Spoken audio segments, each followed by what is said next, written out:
What's going on, everybody? It's your boy JP, and man, I got a nice one for y'all today. This is the UmiDigi One Max. A lot of y'all have been wondering about this. Y'all have been checking it out.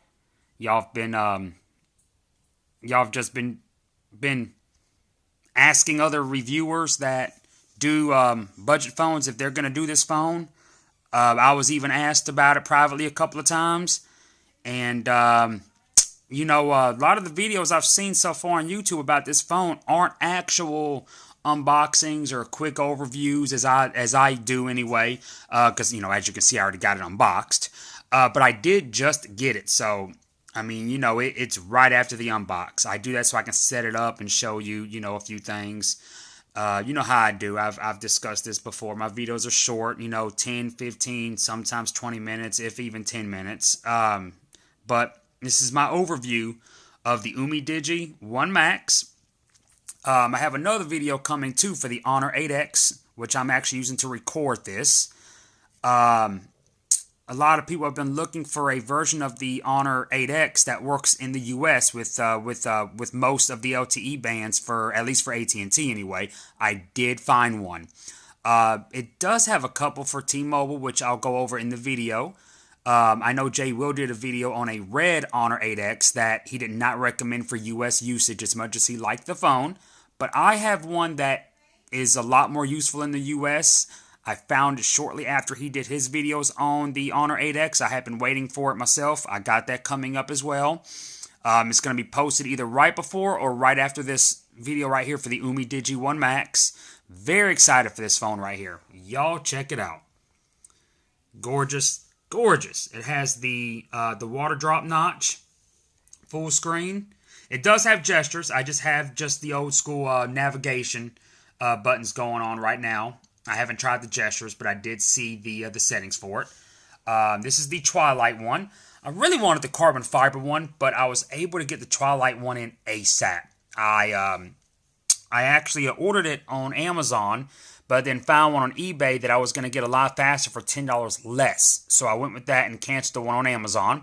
A lot of people are trying to scoop these up on Amazon right now, and it's a good thing I did find another one, because had I have canceled that one on Amazon, I would have been out of luck, because it's been pushed back 2 more times since then to the 30th of January.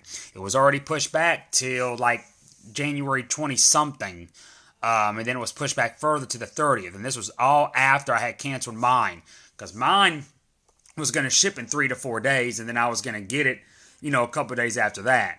But this is the Twilight. Again, I wanted the carbon fiber one. Y'all know I love that carbon fiber McLaren OnePlus 6T. Y'all check out my video for that.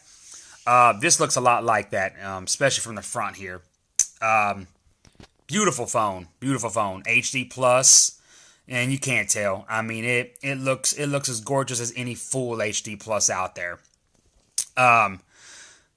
Let's see. You got your red USB Type-C. This is Type-C, unlike the Honor 8X, and I hate that. I don't know why Honor insists on using micro USB on their lower-end devices.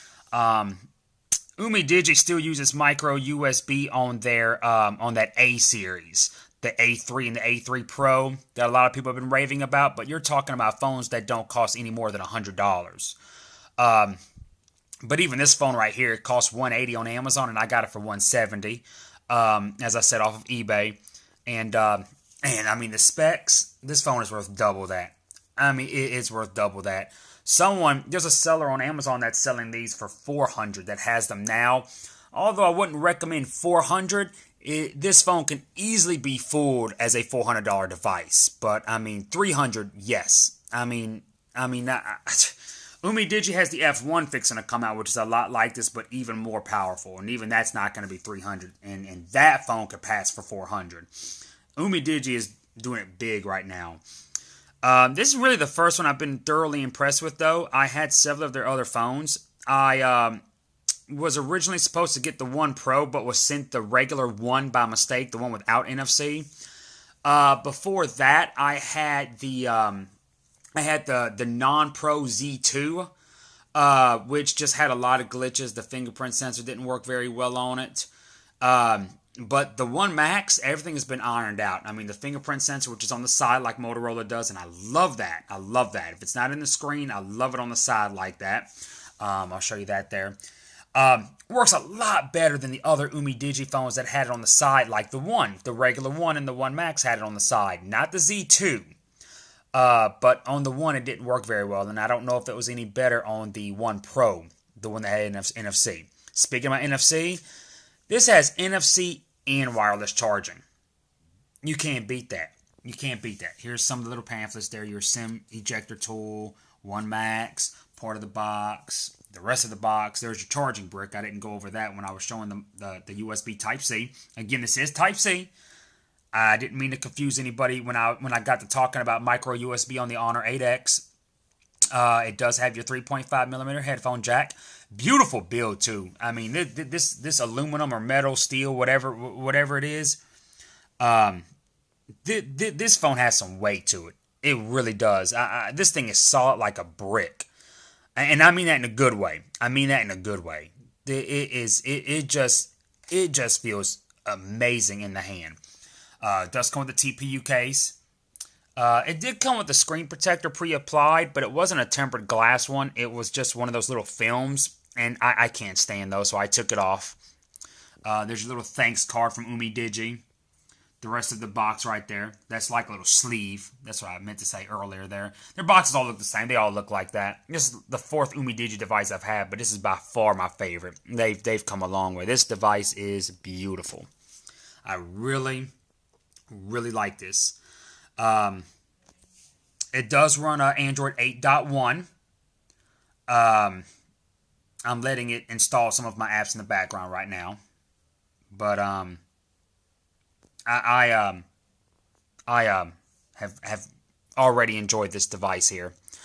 I want to kind of compare this device to the upcoming new mobile G4.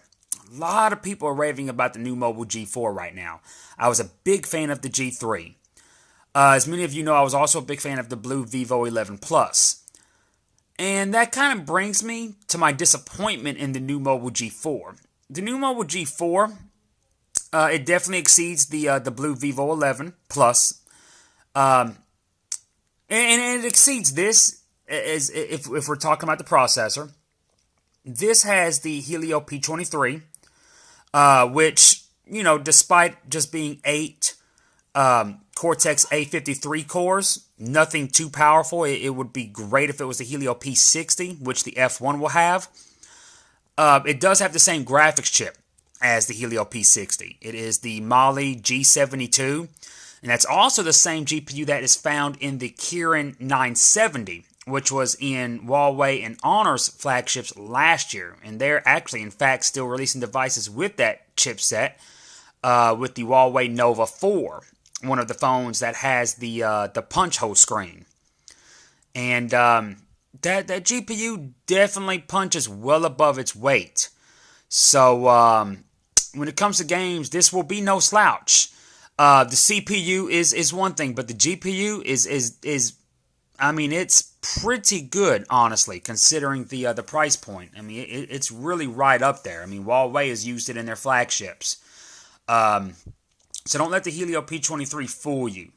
Now, the new mobile G4 will be using the Helio P60, which is the same that will be in the UmiDigi F1. It was in the UmiDigi Z2 Pro, and it was also found in the blue Vivo 11 Plus. Now, of course, the Vivo 11 Plus had wireless charging, and it was lacking NFC. The new mobile G4 brings NFC to the table. It looks a lot like the blue Vivo 11 Plus. It has the wider rectangular notch, and that kind of brings me to my complaint about it. This phone is already rocking the new, more modern design. It's the water drop notch like the OnePlus 6T.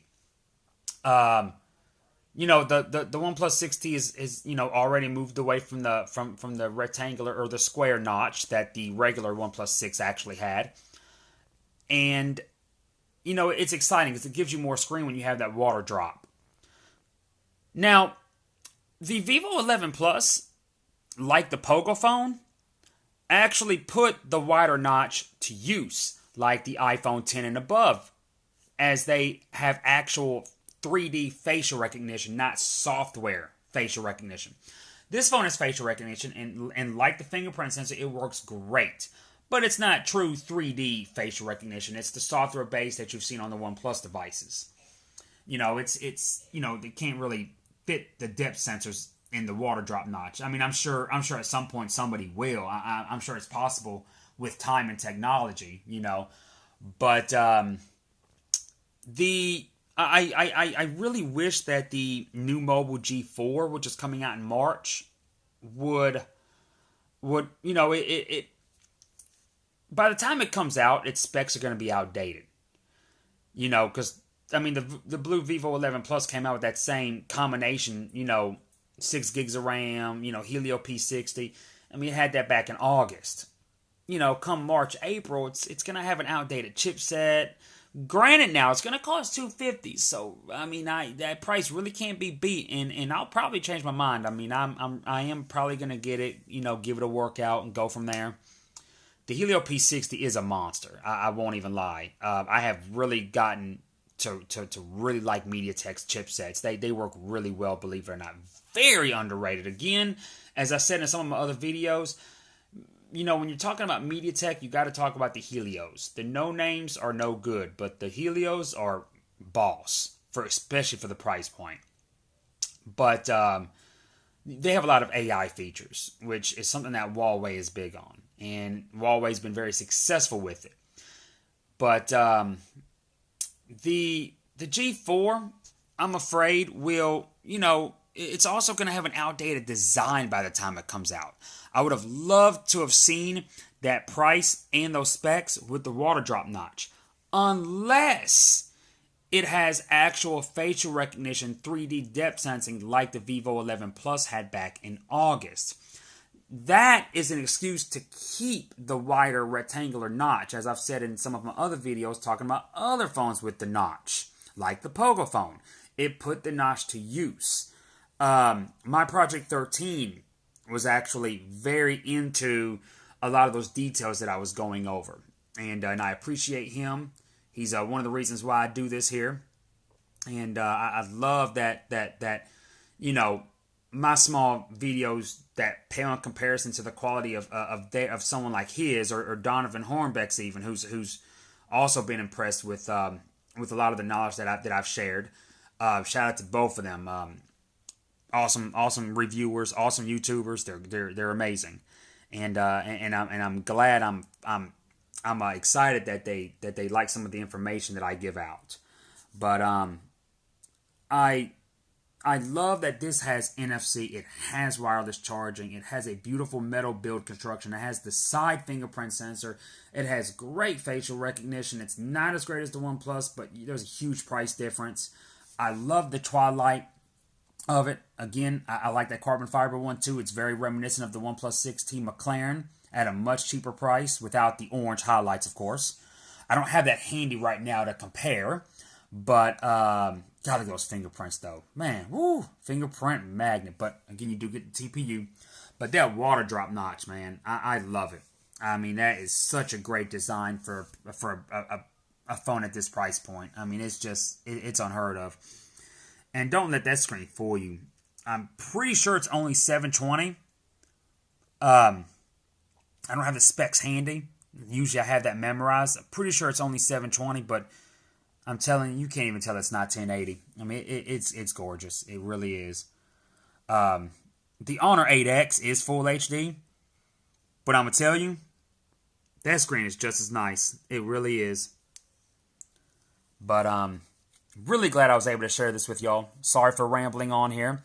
I love that design. Again, when you're comparing it to the Vivo 11 Plus or the new mobile G4 that's coming out in March, those are Helio P60s versus this Helio P23. But at $250, of course, that G4 is still going to be worth it, I think, come March.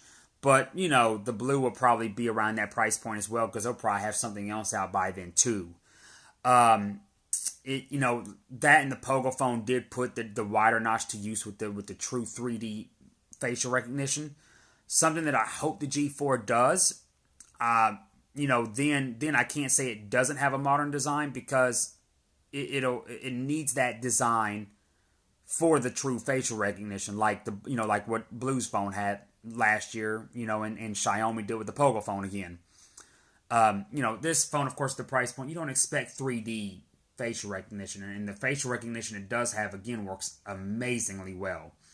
And I love that modern design, the water drop notch. I may or may not get my hands on the UmiDigi F1.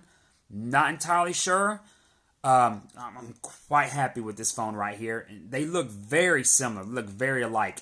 The only difference is the F1, appearance-wise, the fingerprint sensor is back on the rear instead of the side. I really wish they could have kept it on the side, but not a deal breaker. I just have other things I'm getting.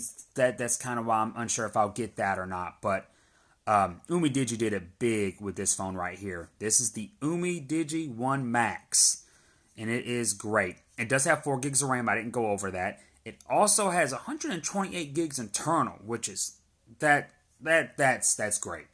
I keep saying that. I'm sorry, y'all. I'm sorry I keep repeating myself here. I'm trying to hold this camera still to you. I know some of my videos are shaky there. Some people say that to me, and I am very, very sorry. I use another phone to record these, and I typically use a different phone each video when I'm recording something different. I'll probably use the UmiDigi One Max to record the Honor 8X video. I've had the Honor 8X for a week. I've had other phones to use to record. I've just been busy.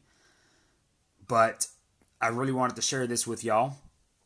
128 gigs of storage at this price point is great. 4 gigs of RAM is nothing to laugh at. Helio P23 with the amazing Mali G72 graphics chip. Great combination, really has a lot of AI features, scene detection. Yeah, y'all leave me some comments there, and I hope y'all really enjoy this here. Give y'all a few other little close-ups here right quick of it. I'm sure y'all don't care about this stuff here. You'd like to see more of the device here, I'm sure. But just had to kind of go over that there. Man, God, that device looks dirty. I promise y'all it's not really dirty. It is just an extreme fingerprint magnet. Woo, that thing is hot. That thing is hot. But wireless charging works and everything too. Works great. Fast charge and everything. Peace.